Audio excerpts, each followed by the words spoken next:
So you can see I've got the good gearbox all in bits, and this is so that I could change the input shaft. We have a selection sitting there for the longer one, and I was hoping I was going to be able to do this, just take things apart and put the shaft in, put it back together with all the bearing preload as was, but unfortunately it turns out that these are the original Polish made and not highly regarded differential support bearings, and they are exhibiting some wear. They're not in horrendous condition, but they are worn, so I shall now be fitting the new SKF bearings and having to go through the reshim procedure for both bearing preload and backlash. But also my new longer input shaft may not be longer, which all has to do with clutch issues and me having to source a new flywheel, which may or may not turn up today, and that is going to be a whole saga and possibly the subject of its own video. So I have been able to get something else done, and that will be the subject of this short video, hopefully short video, and that's the alternator belt tensioner. So I think I covered in a previous video, that's the original Alfa 166 alternator, quite a monster, up to 120 amp output, that fitted on that cast bracket, bolted on this side of the block and making the routing of the oil pipes somewhat crowded. And that ran an automatic belt tensioner assembly that ran in this little housing here, and it now has a Suzuki derived alternator, very nice compact little unit, rated at 70 amps, which is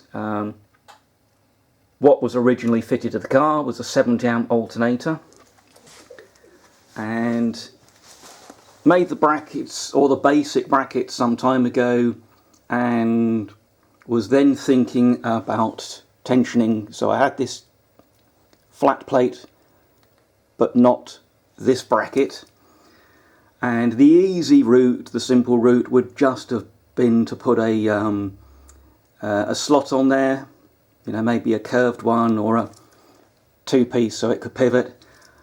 But one of the things that I think about on all my projects is future me, and future me is thinking, how the hell do I tension this alternator, or change the belt, or change the alternator with the engine in the car? And I'm pretty certain that it would have been impossible to change the alternator, the previous alternator, without removing the engine. So even tensioning the belt, access would have been awkward to get in there and get the I mean, there's plenty of production cars where there's no, you know, easy method of tensioning the alternator. You're prying against bits of the engine block, and it doesn't appear to have been thought through. There was also the fact that it didn't wrap the belt around a great deal of the alternator pulley, and I didn't want to risk it slipping. So this is the arrangement I've come up with. This is one of the original plain idler wheels, and the alternator is a fixed mount, and this pulley can be adjusted vertically. So what I'll do is I'll pull it all to bits and show you what I came up with. So I have a section of square section tubing, a little bit of tubing welded onto the back of it, that bolts onto the mounting bolt for the old automatic tensioner.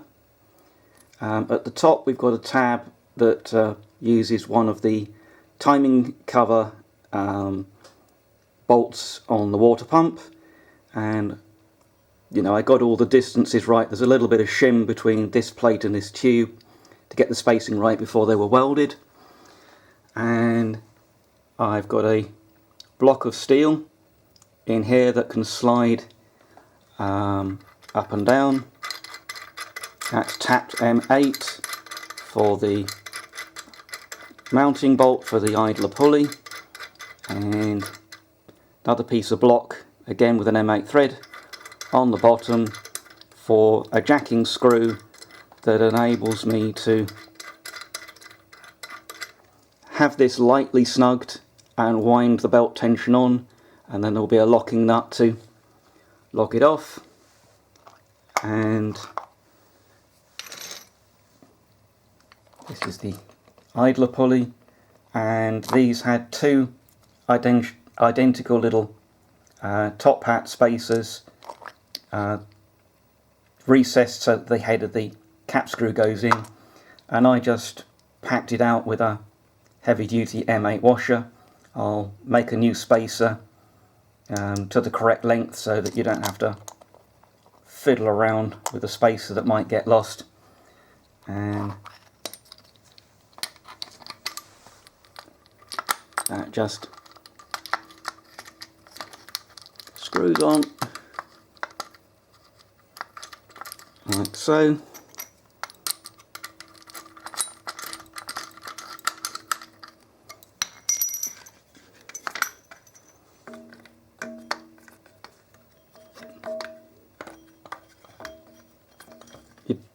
The one thing you do have to remember is these pulleys are 6 groove and the alternator pulley is a 5 groove, so it has to be in the front groove of the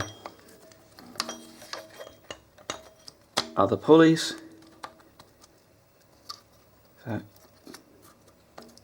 even one-handed, that wasn't too bad. And then I simply wind on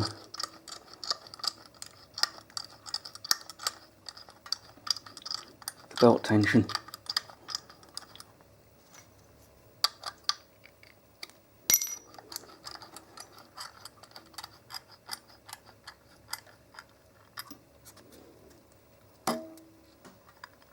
And then raise the locking screw.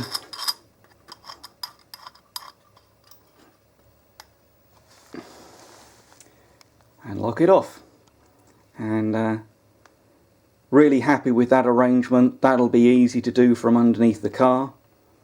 I